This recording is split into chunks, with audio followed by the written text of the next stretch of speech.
Well, the challenge to democracy in Israel is that democracy in Israel is fragile from the get-go. And there is an ongoing crisis of trust between different groups within Israeli society. And they don't trust who is claiming to be representing them. So we need to find new tools to ensure trust and to bolster democracy against detractors.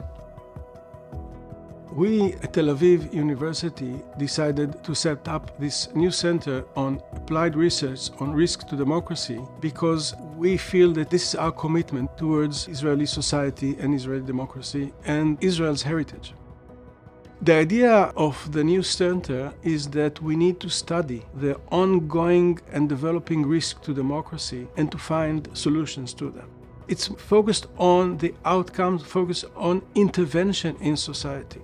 We define the research center as a hub. Within this hub, we will have various labs. Every lab will have a topic, will have a question. These questions will develop across time. This is research that also looks to be very interdisciplinary. It really brings all this experience into the research, and then it looks to then bring our findings back into society.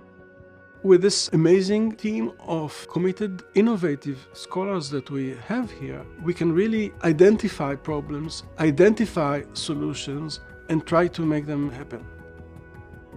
What we want to do in the center is to create a better reality in Israel. Israel is unfortunately a very good case study of the crisis of democracy. The crisis is not only ours, it is a global crisis. And we want to be able to be a good case study of how to repair it. My hope for the new center is that we are able to make a difference. We are able to produce new and innovative insights on how to protect democracy and maintain trust in its institutions. I'm optimistic about people coming together, thinking together, reimagining Israel.